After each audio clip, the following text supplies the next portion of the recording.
വയനാട് മുത്തങ്ങയിൽ ആദിവാസി ഭൂസമരത്തിനിടെ constable KV Vinod കൊല്ലപ്പെട്ട കേസിൽ വിധിയെന്ന് 2003 ഫെബ്രുവരി 19 മുത്തങ്ങ വന്യജീവി സങ്കേതത്തിൽ നടന്ന പോലീസ് ഒഴിപ്പിക്കൽ നടപടിക്കിടയുണ്ട സംഘർഷത്തിലാണ് വിനോദ് കൊല്ലപ്പെട്ടത്. വെടിവെപ്പിൽ ആദിവാസിയായി ജോഗിയും മരിച്ചിരുന്നു. വിശദാംശങ്ങളുമായി ശിവദാസ് കന്മനം ചേരുകയാണ്. ശിവദാസ്, നീണ്ട 23 വർഷത്തെ നടപടിക്രമങ്ങൾ, വിചാരണ ഉൾപ്പെടെ ഇതാ അന്തിമ വിധി ഇന്ന് വരികയാണ്. ഏറെ പ്രമാദമായ കേസാണ്. കേരളത്തിൽ വലിയ കോലാഹലങ്ങൾ സൃഷ്ടിച്ച, രാഷ്ട്രീയ കോലിളങ്ങൾക്ക് സൃഷ്ടിച്ച ഒരു കേസാണ്. എപ്പോഴായിരിക്കും ആ ഒരു നിർണായകമായ വിധിയിലേക്ക് കോടതി കടക്കുക? മറ്റു വിശദാംശങ്ങൾ കൂടി.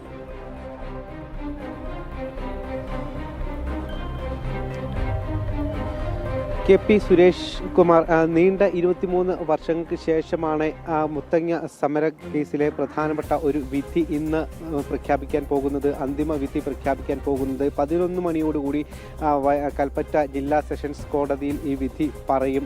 നടപടിക്രമങ്ങൾ ആരംഭിക്കും. 11:30 ഈ കേസ് പരിഗണിക്കും എന്നാണ് മനസ്സിലാക്കുന്നത്. അതായത് നമുക്കറിയാം, 2002 അവസാനത്തിലായിരുന്നു ഈ മുത്തങ്ങയിൽ വനവാസികൾ ഇത്തരത്തിൽ ഒരു സമരം ആരംഭിച്ചത്. എല്ലാവർക്കും ഭൂമി വേണം, വനവാസികൾക്ക് ഭൂമി വേണം എന്ന് ആവശ്യപ്പെട്ടുകൊണ്ടായിരുന്നു മുത്തങ്ങയിലെ വനവാസികൾ ഇത്തരത്തിൽ കുടിൽ കെട്ടി, വനത്തിനുള്ളിൽ കുടിൽ കെട്ടി ഒരു സമരം ആരംഭിച്ചത്. ഏകദേശം 825ഓളം കുടുംബങ്ങൾ ഈ സമരത്തിൽ ഉണ്ടായിരുന്നു. 4200ഓളം ആളുകൾ ഈ സമരത്തിൽ പങ്കെടുത്തിരുന്നു. അങ്ങനെ ശക്തമായ രീതിയിലുള്ള ഒരു സമരം തന്നെയായിരുന്നു. അന്ന് കോൺഗ്രസ് സർക്കാരായിരുന്നു കേരളം ഭരിച്ചിരുന്നത്. AK ആന്റണി ആയിരുന്നു അക്കാലത്ത് മുഖ്യമന്ത്രി. ആദ്യഘട്ടങ്ങളിലൊക്കെ തന്നെ ഈ സമരത്തെ നേരിടാൻ പല മാർഗങ്ങളും സർക്കാർ സ്വീകരിച്ചു. സമരക്കാരോട് പല തവണ ചർച്ചകൾ നടത്തിയെങ്കിലും എല്ലാം വിഫലമാവുകയായിരുന്നു. ഈ സമരം ശക്തമായി തന്നെ മുന്നോട്ട് പോകുന്ന ഒരു സാഹചര്യം ഉണ്ടായി. അതിനുശേഷം ഈ സമരം പിന്നീട് സംഘർഷാവസ്ഥയിലേക്ക് എത്തുന്ന ഒരു സാഹചര്യം ഉണ്ടായി. അതായത് പിന്നീട് ഏകദേശം 47 ദിവസങ്ങൾ ഈ സമരം നീണ്ടുപോയി. 2023 ഫെബ്രുവരി 19 ഈ KV ഈ വിനോദ് എന്ന പോലീസ് ഉദ്യോഗസ്ഥൻ കൊല്ലപ്പെടുന്നത്. കണ്ണൂരിലെ ക്യാമ്പിൽ നിന്നും ഈ സമരമുഖത്തേക്ക് എത്തിയതായിരുന്നു ഈ പോലീസ് ഉദ്യോഗസ്ഥൻ. ഈ സമയത്ത് സംഘർഷം ഉണ്ടാവുകയും ഈ സമയത്ത് പോലീസ് ഉദ്യോഗസ്ഥൻ കൊല്ലപ്പെടുകയുമായിരുന്നു. അതായത് ഈ സമരക്കാർ KV വിനോദിനെ ബന്ദി ആക്കുകയായിരുന്നു. പിന്നീട് അവിടെ വലിയ രീതിയിലുള്ള പോലീസ് ശിവദാസ്, ഈ ഒരു കേസിലെ വിധി ഏറ്റവും ശ്രദ്ധേയമാകുന്നത് ഈ കേസുമായി ബന്ധപ്പെട്ട് വനവാസികൾ നിഷ്ഠൂരമായി വലിയ ക്രൂരമായ മർദ്ദനത്തിന് ഇടയാക്കിയ സാഹചര്യമുണ്ടായിരുന്നു. പല രാഷ്ട്രീയ ഇടപെടലുകളും ഈ ഒരു വിഷയത്തിൽ പിന്നീട് നമ്മൾ കണ്ടതാണ്. ഒപ്പം ഈ കൊലപാതകവുമായി ബന്ധപ്പെട്ട്, ഈ സംഘർഷവുമായി ബന്ധപ്പെട്ട് പല വ്യാഖ്യാനങ്ങളും വന്നതാണ്.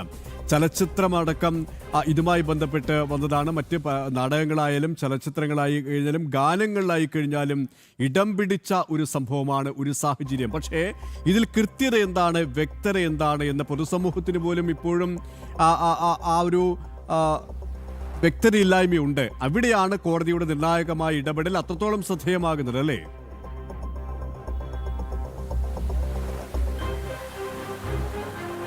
തീർച്ചയായും അതുതന്നെയാണ്. കാരണം ഇപ്പോഴും ഈ പോലീസുകാരൻ എങ്ങനെ കൊല്ലപ്പെട്ടു എന്നുള്ളതിൽ ഇപ്പോഴും ഒരു വ്യക്തതയില്ല. കാരണം നീണ്ട 23 വർഷങ്ങൾ പിന്നിട്ടിട്ടും ഇപ്പോഴും പോലീസുകാരൻ എങ്ങനെ മരിച്ചു എന്നുള്ള കാര്യത്തിൽ ഇപ്പോഴും ഒരു വ്യക്തതയില്ല. പോലീസുകാരെ ബന്ദിയാക്കി കൊലപ്പെടുത്തിയതാണെന്നാണ് ഇപ്പോൾ CBI അടക്കമുള്ളവർ പറയുന്നത്. പക്ഷേ അതേസമയം ആദിവാസി ഗോത്ര മഹാസഭ പറയുന്നത് ഇത് ഇവരുടെ ഒരു നാടകമാണ്. അന്നത്തെ കാലത്ത് ആന്റണി സർക്കാരിൻ്റെ ചില ചെയ്തികൾ, അതായത് തെറ്റായ തീരുമാനങ്ങളൊക്കെ മറച്ചു വെക്കുന്നതിന് വേണ്ടിയിട്ടാണ് ഇത്തരത്തിൽ ഒരു സംഘർഷം ഉണ്ടാക്കിയത്. അതിന് ഒരു ഇരയാവുകയായിരുന്നു ഈ പോലീസുകാരൻ എന്നാണ് വനവാസികൾ പറയുന്നത്.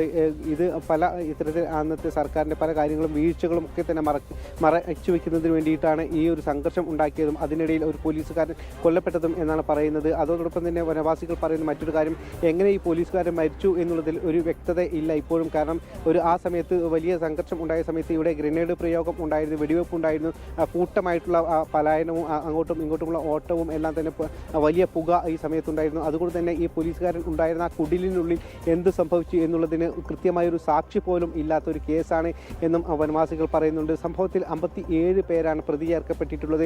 അന്നത്തെ സമര പോരാട്ടത്തിൽ ഉണ്ടായിരുന്ന അതിൻ്റെ ഗീതാനന്ദൻ ആണ് 1ാം പ്രതി. അതോടൊപ്പം തന്നെ CK ജാനു അടക്കമുള്ളവർ ഉണ്ട്. ഈ 57 പ്രതികളിൽ നിലവിൽ 15 പേര് മരണപ്പെട്ടിട്ടുണ്ട്. ഒരാൾ ഇപ്പോഴും പൂർണ്ണമായും കിടപ്പിലാണ്.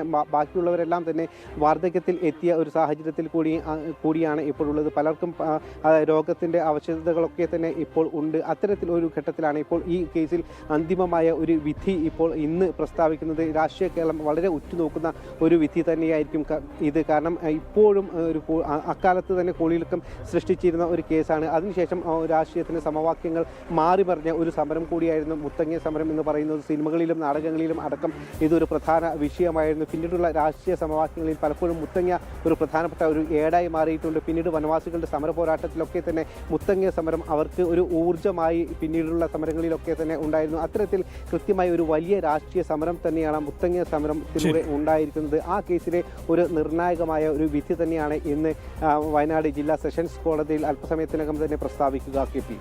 സർദിനിയാണ് മുത്തങ്ങ കേസിൽ അതിനിർണായകമായ വിധിയാണ് ഇന്ന്. ശിവദാസ് കന്മനുമാണ് വിശദാംശങ്ങൾ.